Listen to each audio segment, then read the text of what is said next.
1941ರಲ್ಲಿ ಹಾಲಿವುಡ್ನಲ್ಲಿ ಕೇವಲ 25 ವರ್ಷದ Orson Wells ಎಂಬ ಪ್ರತಿಭಾನ್ವಿತ ಯುವಕ ತನ್ನ ಸಿನಿಮಾವೊಂದರಿಂದ ಕಥೆ ಹೇಳುವ ವಿಧಾನವನ್ನೇ ಬದಲಾಯಿಸಿದ. ಇದು ಕೇವಲ ಒಬ್ಬ ವ್ಯಕ್ತಿಯ ಕಥೆಯಲ್ಲ, ಇದು ಶಕ್ತಿ, ಸಂಪತ್ತು, ಪ್ರೀತಿ ಮತ್ತು ಏಕಾಂತದ ಹಾದಿಯಲ್ಲಿ ಸಾಗುವ ಮನುಷ್ಯನ ಬದುಕಿನ ತೀವ್ರ ಯಾನ. ಆ ಸಿನಿಮಾದ ಹೆಸರು ಸಿಟಿಜನ್ ಕೇನ್.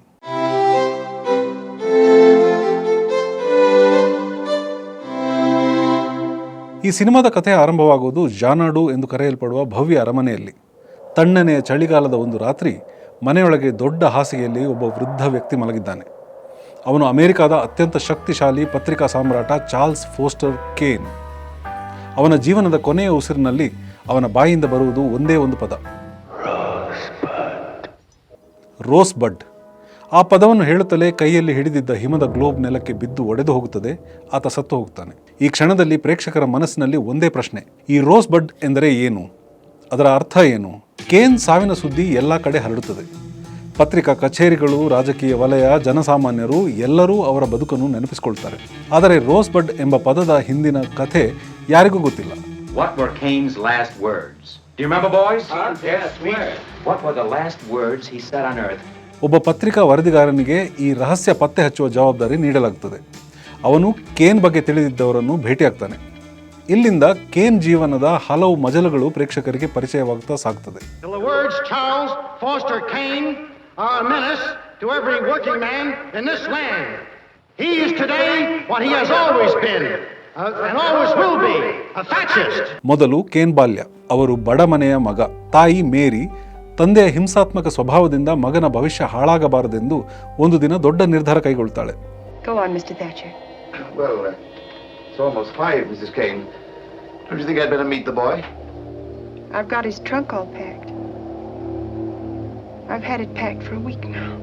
ಅವರ ಭೂಮಿಯಲ್ಲಿ ಕಂಡುಬಂದ ಖನಿಜ ಸಂಪತ್ತಿನ ಹಕ್ಕುಗಳನ್ನು ಬ್ಯಾಂಕರ್ ಮಿಸ್ಟರ್ ಥ್ಯಾಚರ್ಗೆ ಹಸ್ತಾಂತರಿಸಿ ಕೇನ್ ಅವರನ್ನು ಶ್ರೀಮಂತ ಕುಟುಂಬದ ಬಳಿ ಕಳಿಸ್ತಾಳೆ.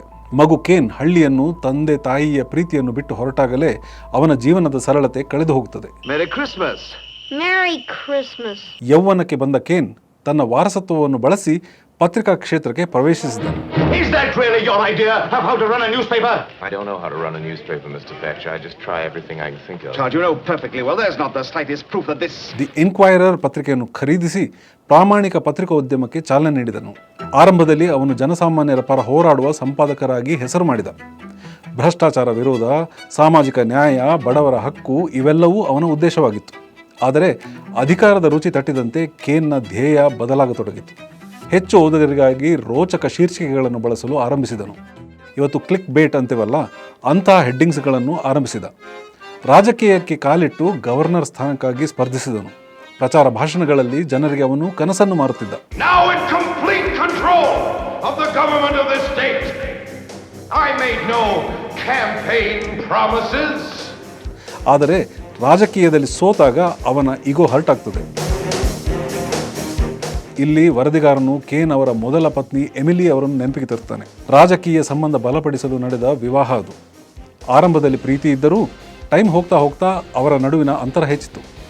ಕೇನ್ ಕೆಲಸದಲ್ಲಿ ಮುಳುಗಿ ಮನೆಯಿಂದ ದೂರ ಇದ್ದ. ಇದರಿಂದಲೇ ಅವನು ಸೂಸನ್ ಅಲೆಕ್ಸಾಂಡರ್ ಎಂಬ ಯುವ ಗಾಯಕಿಯನ್ನು ಭೇಟಿಯಾದಾಗ ಆಕೆಯತ್ತ ಅಟ್ರಾಕ್ಟ್ ಆಗ್ತಾನೆ.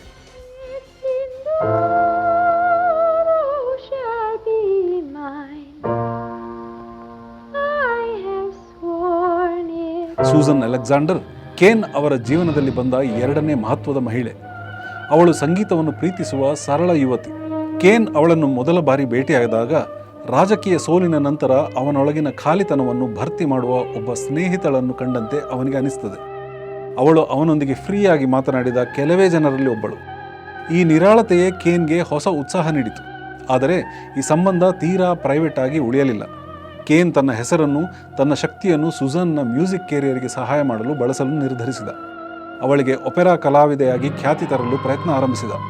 ಆದರೆ ವಾಸ್ತವದಲ್ಲಿ ಅದು ಅವಳ ಇಚ್ಛೆಗಿಂತ ಅವನ ಈಗೋದ ವಿಷಯ ಆಗಿತ್ತು. ಸೂಸನ್ ಟ್ಯಾಲೆಂಟಿಗೆ ಲಿಮಿಟ್ ಇತ್ತು. ಆದರೆ ಕೇನ್ ತನ್ನ ಪ್ರಭಾವ ಬಳಸಿ ವಿಮರ್ಶಕರನ್ನು ಮೌನಗೊಳಿಸಿ ಭವ್ಯ ಸಂಗೀತ ಭವನವನ್ನೇ ಕಟ್ಟಿಸುತ್ತಾನೆ.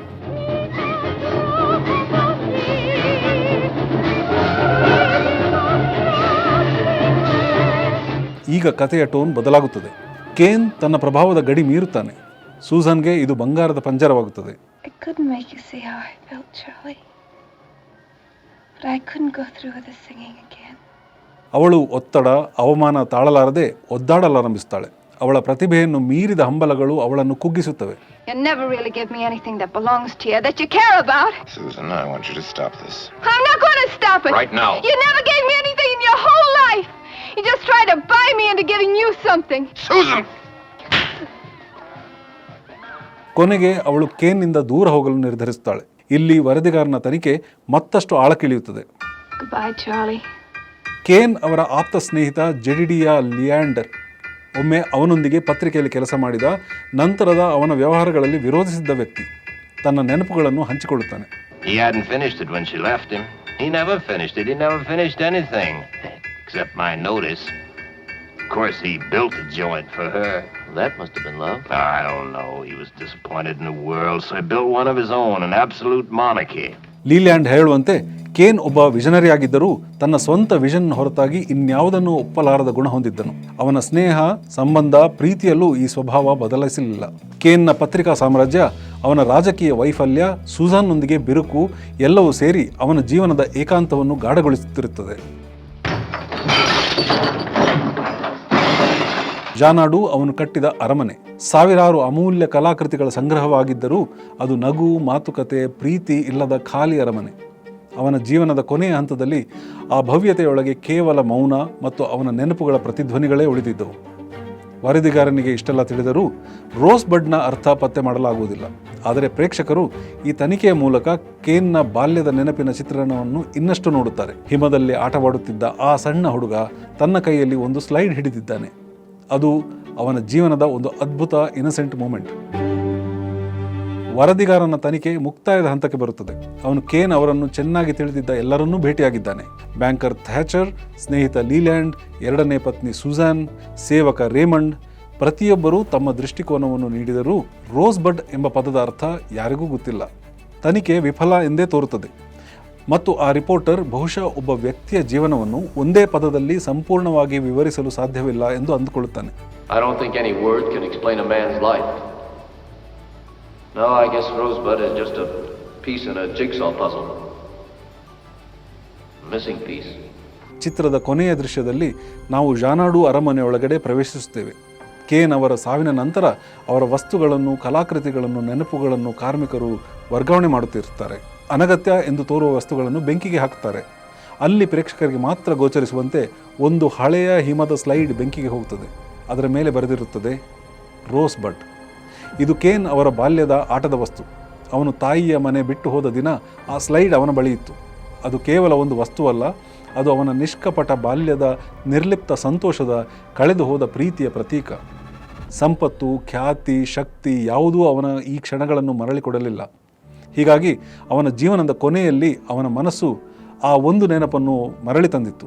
ಈ ಸೀಕ್ರೆಟ್ ಯಾರಿಗೂ ತಿಳಿಯುವುದಿಲ್ಲ, ಆದರೆ ಅದು ಪ್ರೇಕ್ಷಕರಿಗೆ ಮಾತ್ರ ಅರ್ಥವಾಗುತ್ತದೆ.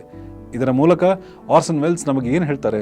ಮನುಷ್ಯನೊಳಗಿನ ಅತ್ಯಂತ ಆಳವಾದ ಸೀಕ್ರೆಟ್ ಹೊರಗಿನವರಿಗೆ ಹೆಚ್ಚಾಗಿ ಗೊತ್ತೇ ಆಗುವುದಿಲ್ಲ. ಸಿಟಿಸನ್ ಕೇನ್ ಚಿತ್ರವು ಕೇವಲ ಕಥೆಯಲ್ಲಿ ಮಾತ್ರವಲ್ಲ, ಅದು ಸಿನಿಮಾ ತಾಂತ್ರಿಕತೆಯಲ್ಲಿ ಮಾಡಿದ ಕ್ರಾಂತಿಯೂ ಹೌದು. ಈ ಚಿತ್ರದಲ್ಲಿ ಬಳಸಲಾದ ಡೀಪ್ ಫೋಕಸ್ ತಂತ್ರ ಒಂದು ದೃಶ್ಯದ ಮುಂದಿನ ಭಾಗ, ಮಧ್ಯಭಾಗ ಮತ್ತು ಹಿನ್ನೆಲೆಯಲ್ಲಿರುವ ಎಲ್ಲವನ್ನೂ ಸಮಾನ ಸ್ಪಷ್ಟತೆಯಲ್ಲಿ ತೋರಿಸುವ ಮೂಲಕ ಪ್ರೇಕ್ಷಕರಿಗೆ ದೃಶ್ಯವನ್ನು ತಮ್ಮ ಕಣ್ಣುಗಳಿಂದಲೇ ಸಂಶೋಧಿಸುವ ಸ್ವಾತಂತ್ರ್ಯ ನೀಡಿತು. ದೃಶ್ಯದಲ್ಲಿ ಯಾವ ಪಾತ್ರ, ಯಾವ ವಸ್ತು ಮುಖ್ಯವೆಂದು ಕೇವಲ ಕ್ಯಾಮರಾ ನಿರ್ಧರಿಸುವುದಲ್ಲ, ಪ್ರೇಕ್ಷಕರ ಕಣ್ಣು ಎಲ್ಲಿಗೆ ಹೋಗುತ್ತದೆಯೋ ಅಲ್ಲಿ ಕಥೆಯ ಅಂಶವನ್ನು ಹುಡುಕಬಹುದು. ಅದೇ ರೀತಿ ಲೋ ಆ್ಯಂಗಲ್ ಶಾಟ್ಸ್ ಪಾತ್ರಗಳ ಪ್ರಾಬಲ್ಯ, ಅಧಿಕಾರ ಮತ್ತು ಒತ್ತಡದ ವಾತಾವರಣವನ್ನು ಹೈಲೈಟ್ ಮಾಡುವಂತಿತ್ತು. ಕ್ಯಾಮರಾ ನೆಲದ ಹತ್ತಿರದಿಂದ ಮೇಲಕ್ಕೆ ನೋಡುವಾಗ ಕೇನ್ ಅಂಥ ವ್ಯಕ್ತಿಗಳು ಇನ್ನಷ್ಟು ಬೃಹತ್ತಾಗಿ ಪವರ್ನ ಪ್ರತೀಕವಾಗಿ ಕಾಣಿಸ್ತಾರೆ. ಕಥನ ಶೈಲಿಯಲ್ಲಿ ಚಿತ್ರವು ನಾನ್ ಲೀನಿಯರ್ ನರೇಟಿವ್ ವಿಧಾನವನ್ನು ಅಳವಡಿಸಿಕೊಂಡಿತ್ತು. ವರದಿಗಾರನ ತನಿಖೆಯನ್ನು ಹಿಂಬಾಲಿಸಿ ಹೇಳುವ ಕತೆ ವಿಭಿನ್ನ ವ್ಯಕ್ತಿಗಳ ನೆನಪುಗಳ ಮೂಲಕ ಮುಖ್ಯ ಪಾತ್ರದ ಜೀವನವನ್ನು ಹಲವು ಕೋನಗಳಿಂದ ಅನಾವರಣಗೊಳಿಸಿತು. ಈ ಮಲ್ಟಿಪಲ್ ಪಾಯಿಂಟ್ ಆಫ್ ವ್ಯೂ ಪಾತ್ರದ ಸಂಕೀರ್ಣತೆಯನ್ನು ಇನ್ನಷ್ಟು ಗಾಢಗೊಳಿಸಿತು. ದೃಶ್ಯ ವೈಶಿಷ್ಟ್ಯದಲ್ಲಿ ಬೆಳಕು, ನೆರಳಿನ ನವೀನ ಬಳಕೆಯಲ್ಲಿ ಮಾನಸಿಕ ವಾತಾವರಣ ನಿರ್ಮಿಸಲು ಪ್ರಮುಖ ಪಾತ್ರವಹಿಸಿತು. ನೆರಳಿನಲ್ಲಿ ಅಡಗಿದ್ದ ಮುಖಗಳು, ತೀಕ್ಷ್ಣ ಬೆಳಕಿನಲ್ಲಿ ಹೊಳೆಯುವ ಕಣ್ಣುಗಳು ಮತ್ತು ಕತ್ತಲು ಬೆಳಕಿನ ಆಟದಿಂದ ರೂಪುಗೊಂಡ ಭಾವನೆಗಳು ಪಾತ್ರಗಳ ಮನಸ್ಥಿತಿಯನ್ನು ಆಳವಾಗಿ ತೋರಿಸಿದವು. ಇವೆಲ್ಲವನ್ನೂ ಒಟ್ಟುಗೂಡಿಸಿದಂತೆ ಬೆರ್ನಾರ್ಡ್ ಹೆರ್ಮನ್ ಅವರ ಭಾವನಾತ್ಮಕ ಸಂಗೀತ ಚಿತ್ರಕ್ಕೆ ಜೀವ ತುಂಬಿತು. ಕಥೆಯ ತೀವ್ರತೆ, ವ್ಯಥೆ, ಏಕಾಂತ ಮತ್ತು ನೆನಪುಗಳ ಭಾವವನ್ನು ಸಂಗೀತ ನಯವಾಗಿ ಹೊತ್ತೊಯ್ಯುತ್ತದೆ. ಈ ಚಿತ್ರ ಬಿಡುಗಡೆಯಾದಾಗ ಪತ್ರಿಕಾ ಸಾಮ್ರಾಟ ವಿಲಿಯಂ ಹರ್ಟ್ ಅವರು ಅವರ ಜೀವನಕ್ಕೆ ಹೋಲಿಕೆ ಮಾಡಲಾಗಿತ್ತು ಅಂತ ಅಂದುಕೊಂಡಿದ್ದರು. ಹರ್ಟ್ ತಮ್ಮ ಮಾಧ್ಯಮ ಸಾಮ್ರಾಜ್ಯದ ಮೂಲಕ ಚಿತ್ರದ ವಿರುದ್ಧ ಪ್ರಚಾರ ನಡೆಸಿದರು. ಅನೇಕ ಚಿತ್ರಮಂದಿರಗಳಲ್ಲಿ ಪ್ರದರ್ಶನ ತಡೆಹಿಡಿಯಲು ಪ್ರಯತ್ನಿಸಿದರು. ಆದರೆ ಕಾಲ ಬದಲಾದಂತೆ ಸಿಟಿಸನ್ ಕೇನ್ ತನ್ನ ಕಲಾತ್ಮಕ ಮೌಲ್ಯದ ಮೂಲಕ ಬದುಕಿ ಉಳಿಯಿತು. ಇಂದಿಗೂ ವಿಶ್ವದಾದ್ಯಂತ ಫಿಲ್ಮ್ ಸ್ಕೂಲ್ಗಳಲ್ಲಿ ಮತ್ತು ಯೂನಿವರ್ಸಿಟಿಗಳಲ್ಲಿ ಈ ಸಿನಿಮಾದ ಬಗ್ಗೆ ಅಧ್ಯಯನ ಮಾಡಲಾಗುತ್ತದೆ. ನಿರ್ದೇಶಕರು, ಛಾಯಾಗ್ರಾಹಕರು, ಲೇಖಕರು ಎಲ್ಲರಿಗೂ ಇದೊಂದು ಮಾದರಿ ಸಿನಿಮಾ. ಅಂತಿಮವಾಗಿ ಸಿಟಿಸನ್ ಕೇನ್ ನಮಗೆ ತಿಳಿಸೋದೇನೆಂದರೆ, ಬದುಕಿನ ಅತಿ ದೊಡ್ಡ ಅರ್ಥ ನಾವು ಬಿಟ್ಟು ಬಂದ ಸರಳ ಕ್ಷಣಗಳಲ್ಲೇ ಅಡಗಿರುತ್ತವೆ. ಶಕ್ತಿ, ಸಂಪತ್ತು, ಖ್ಯಾತಿ ಇವು ಬಾಹ್ಯ ಹೊಳಪು ಮಾತ್ರ. ಆದರೆ ಹೃದಯವನ್ನು ಮಿಡಿಸುವ ರೋಸ್ ಬಡ್ ಅದು ನಮ್ಮೊಳಗಿನ ಸತ್ಯ, ನಮ್ಮದೇ ಅಂತರಂಗದ ನೆನಪು. ಸಿಟಿಸನ್ ಕೇನ್ ಚಿತ್ರದ ಈ ಮಾತುಕತೆ ನಿಮಗೆ ಇಷ್ಟ ಆಯಿತು ಎಂದು ಭಾವಿಸಿದ್ದೇನೆ. ಮುಂದೆ ಯಾವ ಸಿನಿಮಾ ಬಗ್ಗೆ ಮಾತಾಡೋಣ ಎಂದು ಕಮೆಂಟ್ ಮೂಲಕ ತಿಳಿಸಿ. ನನ್ನ ಚಾನೆಲ್ಗೆ ಸಬ್ಸ್ಕ್ರೈಬ್ ಮಾಡಿ, ಬೆಲ್ ಐಕಾನ್ ಒತ್ತಿ ಇನ್ನಷ್ಟು ಸಿನಿಮಾ ಆಸಕ್ತಿ ಇರುವ ಗೆಳೆಯರೊಂದಿಗೆ ಈ ವಿಡಿಯೋ ಹಂಚಿಕೊಳ್ಳಿ. ನಮಸ್ಕಾರ.